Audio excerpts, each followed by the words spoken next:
बीते चंद दिनों से हरियाणा प्रदेश बहुत ज़्यादा चर्चा का विषय बना हुआ है। और चर्चा का विषय भी क्यों ना हो, क्योंकि हरियाणा जैसे खुशहाल और संपन्न प्रदेश में भला सांप्रदायिक हिंसा ना तो किसी ने देखी थी, ना ही किसी ने सुनी थी।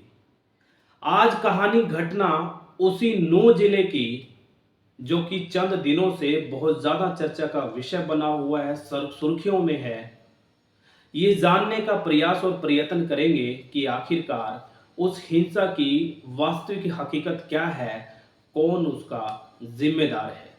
तो साथियों, नमस्कार, आदाब, सत श्री अकाल, राम राम। मैं हूं आपका अपना सुशील कश्यप हरियाणा से, और आप सब साथियों का मैं सर झुका करके स्वागत करता हूं, हार्दिक अभिनंदन करता हूं आज की एक और नई घटना कहानी में, जो कि आधारित है एक सच्ची घटना पर और संबंधित है हरियाणा प्रदेश से।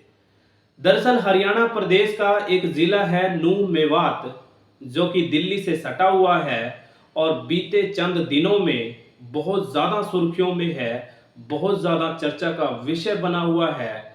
और वजह है वहां पर फैली सांप्रदायिक हिंसा। दरअसल घटना कहानी की शुरुआत कुछ यूं होती है कि चंद महीने पहले राजस्थान का शहर भरतपुर उस समय चर्चा का विषय बन गया, जब वहां पर दो नौजवानों को जिंदा जला दिया गया, यानी कि गाड़ी में बैठाकर आग लगा दी गई। और उस हत्याकांड को तमाम देश दुनिया के लोग जुनैद और नासिर हत्याकांड के नाम से जानते हैं, पहचानते हैं। और जुनैद और नासिर हत्याकांड का जो आरोपी है, जिस पर ये आरोप लगा था, उसको मोनू मानेसर के नाम से जाना जाता है। और वही मोनू मानेसर एक बार फिर चर्चा का विषय तब बन गया जब नूंह मेवात में हिंसा भड़क उठी, और कहीं ना कहीं उस हिंसा की जो लपटें हैं आस पड़ोस के इलाके में भी धधकने लगी, फैलने लगी। दरअसल होता कुछ यूं है कि जुनैद और नासिर हत्याकांड का आरोपी मोस्ट वांटेड मोनू मानेसर एक वीडियो जारी कर ये ऐलान करता है, फरमान जारी करता है कि ब्रज क्षेत्र में होने वाली शोभा यात्रा में आप लोग बढ़ चढ़ करके हिस्सा तो ले ही ले, साथ ही साथ वो भी उसका हिस्सा जरूर बनेगा। तो कहीं ना कहीं जैसे ही वो वीडियो वायरल होता है, हर गांव गली में देखा जाने लगता है, और देखते ही देखते दूसरे समुदाय से संबंधित नौजवान कहीं ना कहीं उग्र हो उठते हैं, जवाब सवाल करने लगते हैं, कहीं ना कहीं चेतावनियां और धमकियां देने लगते हैं, चैलेंज देने लगते हैं, तमाम वीडियो जो है वायरल होने लगते हैं। लेकिन किसी को कानो कान खबर नहीं थी कि ये घटना कहानी एक खतरनाक रूप ले लेगी, कहीं ना कहीं सैकड़ों लोगों की जान पर आ बनेगी। कहीं ना कहीं जैसे ही मोनू मानेसर लोगों को उस शोभा यात्रा में हिस्सा बनने की अपील करता है, इस घटना कहानी की शुरुआत उसी दिन हो जाती है। और जैसे ही बहुत भारी तादाद में लोग उस शोभा यात्रा में पहुंचते हैं, तो कहीं ना कहीं उसी शोभा यात्रा को उन इलाकों से होकर गुजरना था जो कि मुस्लिम बाहुल्य बताए जाते हैं। गनीमत ये रही कि मोनू मानेसर नाम का वो कुख्यात बदमाश कहें या कुख्यात गैंगस्टर कहें या फिर जुनैद नासिर का हत्यारा कहें, वो तो उस शोभा यात्रा का हिस्सा नहीं बना। लेकिन बहुत भारी तादाद में जैसे ही लोग शोभा यात्रा में पहुंचे और उन इलाकों से गुजरे जिन इलाकों से शायद बिना सुरक्षा उनको नहीं गुजरना चाहिए था, देखते ही देखते दो पक्षों के बीच में टकराव हो गया, तकरार हो गई। और देखते ही देखते बहुत भारी तादाद में लोग उपद्रवी पथराव करने लगे, गोलीबारी होने लगी। देखते ही देखते सैकड़ों गाड़ियों को आग के हवाले कर दिया गया। बीच बचाव में 5 लोगों ने अपनी जान तक गंवा दी, जिसमें 2 हरियाणा पुलिस के जवान भी बताए जा रहे हैं। कहीं न कहीं इतनी भारी मात्रा में जान और माल की हानि हुई, यदि लोग अच्छे से समझ पाते तो कहीं ना कहीं इस भारी जान माल की हानि को बचाया जा सकता था, रोका जा सकता था।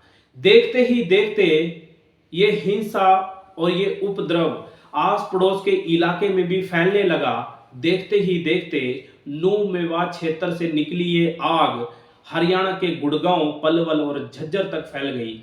लेकिन गनीमत रही कि मौके पर जो सुरक्षा कर्मी थे उन्होंने तमाम आला अधिकारियों को सूचना दी, ग्राउंड की हकीकत बताई।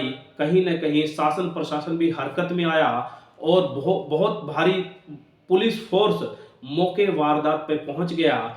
और चूंकि नूह मेवात का इलाका दिल्ली से सटा हुआ है, इसलिए केंद्र से भी रिजर्व बलों की तमाम बटालियनों को, कंपनियों को, आईटीबीपी, बीएसएफ को बहुत भारी तादाद में नूह मेवात के लिए रवाना कर दिया गया। कहीं न कहीं मौके की नज़ाकत को देखते हुए शासन प्रशासन ने सख्ती बरती, तमाम इलाकों को सील कर दिया गया। कहीं न कहीं लोगों का आना जाना पूर्णतः बैन था और देखते ही देखते तमाम इंटरनेट सेवाएं बंद कर दी गई। कहीं न कहीं बहुत बहुत बड़ी कार्रवाई जो है अमल में लाई गई और कहीं न कहीं मोनू मानेसर हर व्यक्ति की जुबान पे आ गया, गांव गली में चर्चा का विषय बन गया। क्योंकि मोनू मानेसर पहले भी चर्चा का विषय बना रहा, पहले भी सुर्खियों में रहा। क्योंकि नासिर और जुनैद हत्याकांड में आज तक भी राजस्थान पुलिस बार बार दबिश तो देती रही, लेकिन आज तक उसको गिरफ्तार नहीं कर पाई, पकड़ नहीं सकी। और फिर दोबारा से मोनू मानेसर चर्चा का विषय बन गया, क्योंकि कहीं ना कहीं बहुत भारी तादाद में लोग उसी मोनू मानेसर को इस पूरी घटना कहानी का जिम्मेदार मानते हैं, उसी को ही अपराधी मानते हैं। तो कहीं ना कहीं पूरी घटना कहानी में लोग सहमे हुए हैं, डरे हुए हैं और पूरी देश दुनिया में घटना कहानी बहुत जोरदार तरीके से वायरल की जाने लगी। सरकार भी हरकत में है, तमाम एजेंसियां इस जी जान में लगी हुई हैं ये जानने के लिए कि आखिरकार घटना कहानी का असली जिम्मेदार कौन है और इसकी पीछे की कहानी क्या है। तो साथियों, इतना जरूर कहूंगा, सूनी पड़ी सड़कें, बिखरे पड़े पत्थर और तमाम जली हुई गाड़ियां बार बार एक सवाल कर रहे हैं कि आखिरकार इस घटना कहानी की असली वजह कौन है और इस पूरी घटना कहानी का जिम्मेदार कौन है। तो साथियों, ये थी आज की हमारी घटना कहानी। फिर हाजिर होंगे एक और नई घटना कहानी के साथ। तब तक के लिए मुझे दीजिए विदाई। बहुत बहुत धन्यवाद आप सब साथियों का, शुक्रिया।